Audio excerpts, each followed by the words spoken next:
guys, so I wasn't planning on making another video this year, but I've been receiving several content suggestions, and this one in particular, I'll do the rest, but this one in particular just kind of struck a chord with me, and this was from Brad. Thank you so much, Brad. But you were just asking if I could make a video just talking about what I personally enjoy.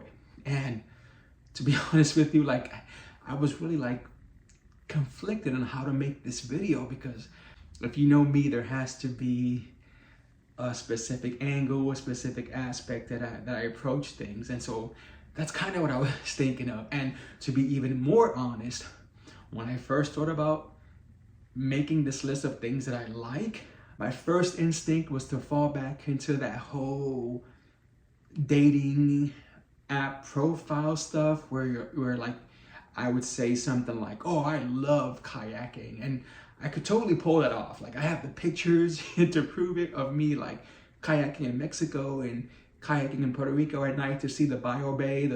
But it's kind of like, you know what? That's like representative Mikey. That's vacation Mikey. Do I do it every day, every week, every month? No, it's just on occasion. So I can't really say that. When I'm talking about things that I enjoy, it has to be something that, like, yeah, consistent, I would say, because if I'm just waiting on vacation to get enjoyment, then I got issues, right? So I thought I would just focus on things that I do more frequently. And I'm just gonna forewarn you guys, I'm probably gonna name this video something like basic ass gay dude or something like that, because when I went through the list of things that I really enjoy, it's kind of basic, you know, kind of boring, and a lot of it is gay stuff, I have to admit that. But you know, I can only be truthful with this, so let's get into this. The first thing is, and this is something that people get asked all the time, is what kind of music do you listen to, right? And when people say that, it's always like, oh, I listen to everything. I've heard that so many times. I've answered that question so many times in that way. I listen to everything. But then I read something to where it was like, if you're answering that way, you're kind of being lazy. Like, you don't want to put any thought into it, or you don't want to commit to stuff. Because while I can say I have listened to everything and I enjoy all types of music, there's for sure specific types of music that I listen to way more often than others. You know, I mentioned this before, but my favorite singer of all time is Whitney Houston. I'm sure I have a pic, I'll post it here, but I do have her tattoo, a tattoo of her signature on my back. And I mean, she just, from 1985, from the first time I saw her record, I'm dating myself, I know I am, but and I remember thinking, she is the most beautiful woman I've ever seen in my life. And then when I heard the music, I'm like, wow, she can really sing. And before that, like, music was just like background noise. But after her, it just opened the floodgates to where I wanted to know why she was singing, and the history, and who are the producers, and what album it's from, and what was the inspiration. Like, I enjoy finding out the history of music.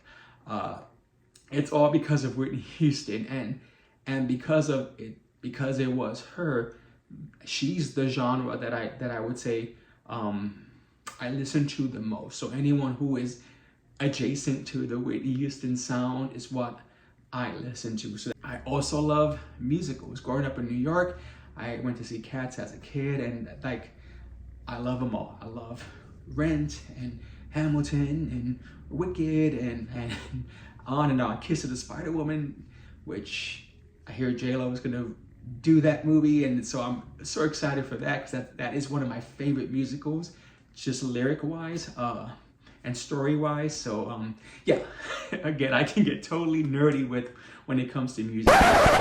Last minute edit, one thing that I forgot to mention about music is that I love to sing. I sing all the time, even though I don't really consider myself a singer anymore. I do love to sing. That's another thing that I do pretty much every day. Even if it's just in the car on the way to work, I'm always singing. That's to answer that question.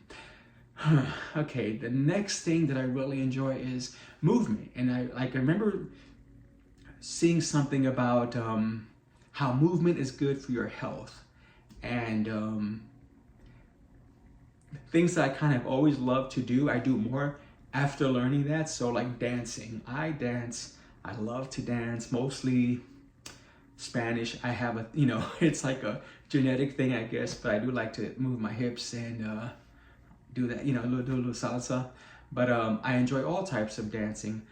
And in the morning, do like an aerobics dance. And it just really helps to it kind of takes the cloudiness away from things that you're kind of thinking about or questioning or just trying to find an answer for. So the other part of movement, and I've mentioned this before, I'm pretty sure, but I love to hike. And I do not mean that like on vacation where I will go. I hike everywhere. Like I really do love walking. Even if it's just around my little town, I will walk, but I prefer to go on nature trails. And yeah, I do that everywhere. Like I seriously, on the weekends, you will find me hiking somewhere. I did it more in Nevada just because it was more, you can see the wild horses, like all this beautiful environment. Not so much in Maryland this time of year, but I do still hike as much as I possibly can. To me, it's just something that centers me to nature, and I love that. I love to hike. That leads me into my next thing is I love animals. Even though I don't have a pet right now, I wish that I did. It's just not possible at the moment, but I have always loved animals. I've always had a connection with animals. Like if I can kiss an animal, I'll do it. If a bird's around me, they always seem to land on my head like that. I'm always petting animals. I'm just there. Like I don't know. I'm attracted to animals, and I just feel like they are attracted to me. Even other people's pets seem to love me, and I always get that, oh my gosh, they never like anyone. They just bring me peace and love, like unconditional love I get from animals, and so I really enjoy being around them. Next thing I would have to say is food. This kind of goes into the hiking, I think, where this began, but like I remember like just growing up in New York, and I lived in Spanish Harlem, and I went to school in the Lower East Side. Those are two of the poorest neighborhoods in Manhattan. And to get from one to the other on the subway, I went underneath some of the most expensive real estate in the city. And I did that for so long without ever venturing out into seeing it. When I finally did, I remember just, I would get off at the train station early just to walk home 40 blocks, sometimes more, just to walk through these neighborhoods that I thought, gosh, these people look so happy. At a point in my life where I was so miserable and unhappy with how things were going, these people looked so happy. And man, that really fuel so much of my life goes, those walks. Like I remember walking by Smith and Wollensky so many times and just thinking, man, one of these days I just want to eat there, and I dreamed about what the food would taste like and having a steak that was cooked to perfection. Like that was stuff, those were my goals, and so because of that, and because I was so limited, even though I grew up in one of the cities with the most diverse types of cuisine, I didn't experience that, but I saw it, and I dreamed about one day being able to experience that. And so because of that, food is super important. Like I plan vacations around food. I plan weekends around food. I just and it's about trying new things, trying different types of cuisine. I love it. I really do. And I think it's because of that, because of those when I was younger and just thinking one of these days I want to be able to try whatever I want to. And oh man, I didn't expect this to get emotional, but now I do.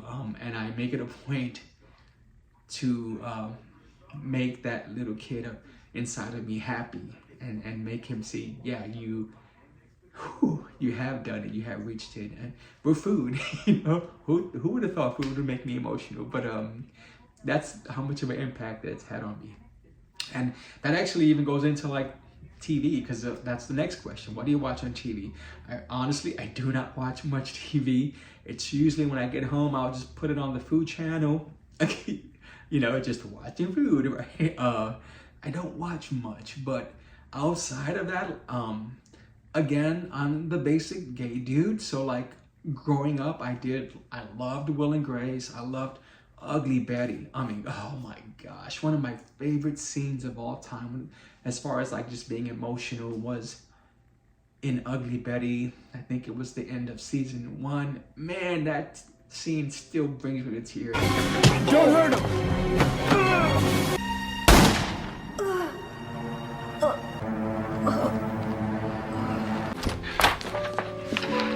Oh, I'm sorry, I thought you were my cab.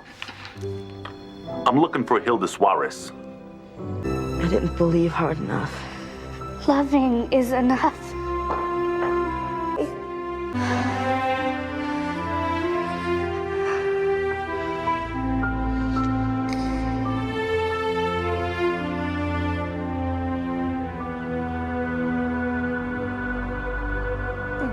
Hold my hand and we're halfway there. No. Hold my hand and I'll take you there. No. Somehow,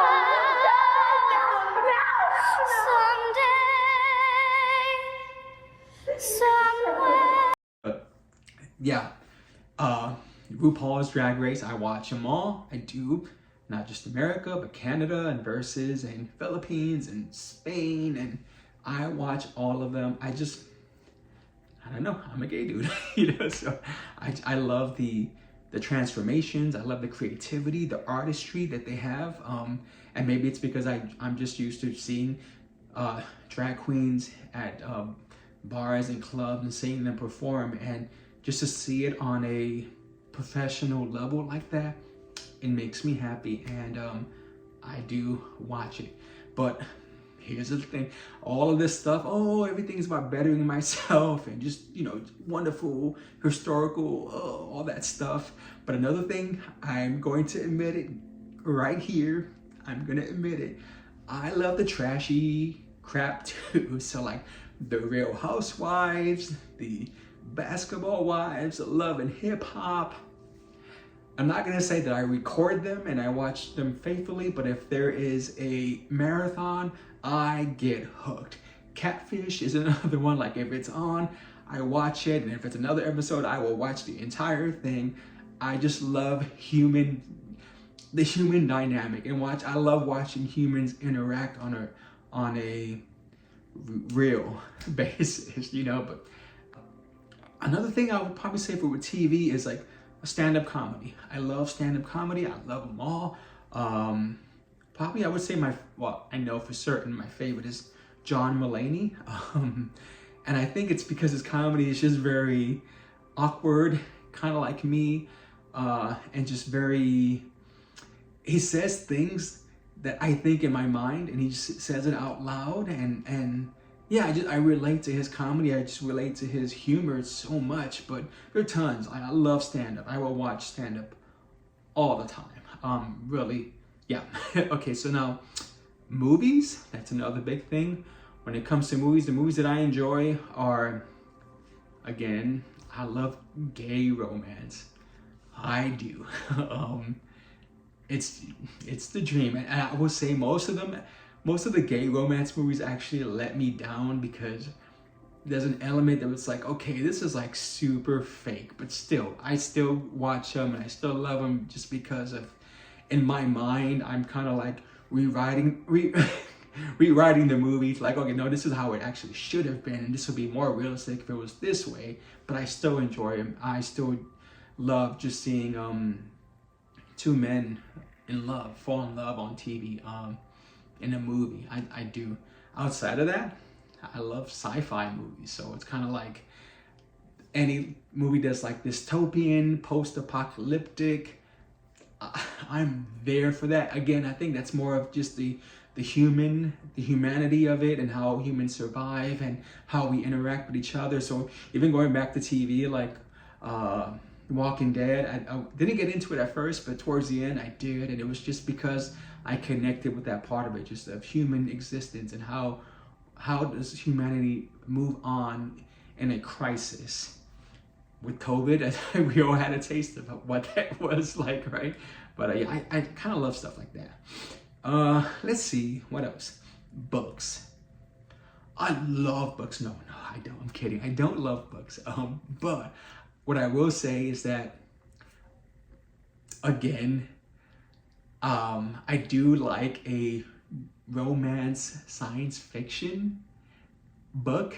So like, I'm not reading books all the time, but if I come across an author that I think speaks to me, I go all in. I will buy all of their books and read everything. And so like for me, my favorite author is Sharon Shin, and her her books are about like this alternate world with angels, and just like it's super sci-fi, super romance, and I love the way that she writes. So I have read all of her stuff, and actually when I wrote my book, I kind of sent her a little snippet of it to get her opinion, and she actually wrote back to me and said she thought it was great, I should pursue it. So yeah, that freaking happened. But yeah, so and the classics, as far as that goes, I will say, you know, like going back to humanity and just interaction, The Scarlet Letter is one of my favorite books. I've read that multiple times. No Exit is another. I don't know if you guys are familiar with that one, but it's another one just about how humans interact, and just two of my favorites, which I've read multiple times. But I can't say that I am a book person. But again, I will, if something catches me, then I go all in on it. Let's see, what else is there? I don't spend much time online, but when I do, this is gonna sound so corny, but I am watching like self-help stuff on YouTube. So like Jay Shetty or like Oprah, like Super Soul Sundays. Like I watch stuff like that. I do. I think I've mentioned this before, like, but even if I get up and I can't sleep at night, I will put on those types of videos and just hope to get inspired as I'm falling back asleep. But that's my go-to. I don't spend much time online. On YouTube, for the majority of my time, I watch music videos, you know, because I love music. So I'll go to YouTube for that. The last thing, and we're gonna get like super into nerd territory here, but this is actually my favorite. What I enjoy most on this earth is art. And I've mentioned this before, but I love art. Oh man, I remember being in junior high school, and my art teacher, we had to go to the Met Museum in New York, and we had like a task to what we had to find a sculpture, and this was like in the Roman statue part of the museum. Find a sculpture and draw it, and explain why you wanted to draw the sculpture, what appealed to you. And me being like the nerd and everything having to be problem, do the research, find a solution, solve it, you're done. This was a total different thing. It was like, no, there's no answer. It's just about feeling and just connection. And I didn't know what that really meant or how to do that. And I remember just saying to my teacher, like, I can't find anything. Like and you know, nothing is coming to me. I kept trying to draw stuff, but it was just, it wasn't connecting. Like nothing was happening. And I remember her saying, like, don't, it's gonna find you. Just walk around and you'll find it, because it's gonna find you when it's the right one. So just do that. Just walk around. Don't think about being in a rush to solve something. Just walk and look and see what comes to you. And it sure did. Like, I found the sculpture, and I was able to draw it, and I drew it extremely well. And I read the thing, and this is why it stood out to me. And that, I mean, boom, mind blown. It changed my entire life because I was able to think in a totally different way, where it just wasn't about finding an answer, but it was just about feeling and being creative. And so much of my life has been this balance of trying to be intellectual, but also creative. And it's all because of that one moment, you know. Creativity means so much to me now, and I love art. I love all art. I love architecture in particular. Art Deco and Art Nouveau, those are probably some of my favorites. But even the Romanesque, like I enjoy all types of architecture. And art the same way. I enjoy it all. I enjoy, indigenous arts. My favorite is modern, even going back to the beginning of modern, like with the Van Gogh and the Picassos and Andy Warhols and Frida Kahlo. Like, I can go on and on. I love art. And what I love the most about art, God, I sound like such a freaking nerd, I know, but this is me. I love art. And what I love is pieces that make me, they're the ones that make me think, like, why did they choose to draw this or to sculpt this? Like, what was their intention? What was some of the artists who kind of broke ground? Like, I love learning what they did differently that hadn't been done before. But then there are some pieces, and I'm definitely gonna post this one, because this piece here was at the Phoenix Art Museum, and I can't tell you how much time I've spent just looking at this. Like, it's one thing for me to think about what an artist is thinking. It's another level for me to think of what they created and wondering what's the creation thinking. And this, I don't know, but I look at it and I'm like, what is she thinking? So much goes through my brain, and it's a piece like this that makes me, it brings me so much joy just trying to figure it out. So yeah, modern art, definitely my favorite. And again, going back to the beginning, but even to the current, to where you have like interactive stuff going on now, and it's not just about paintings or sculpture, but it's like about lights and tech, you know, all that's being infused with art. I love it all. That's my thing. Like, yeah, and again, this is not like vacation Mikey. This is Mikey all the time. I'm going to a museum if it's near me. I'm looking at art. I'm looking at sculptures. I'm so happy to live next to DC, because of course there's so many museums here for me to visit, and I visited several, as you can imagine. But even local stuff, I will look at local stuff just like I will go on local hikes. Everything that I can do locally, I will, and I do it often. And but yeah, that's my thing. So again, basic, nerdy, gay, that's me. And I'm happy, like, I'm glad that's me. Like, I'm good with that. So if there's any other basic, gay, nerdy people out there, I would definitely want to hear from all of you, of course. Like, as always, like would be great, subscribe would be even better, but most importantly, comment. If you're any of those, the nerdy, the gay, the basic, I want to hear. And if you're different, I want to hear that too. Brad, thanks again. I really enjoyed making this video. Bye.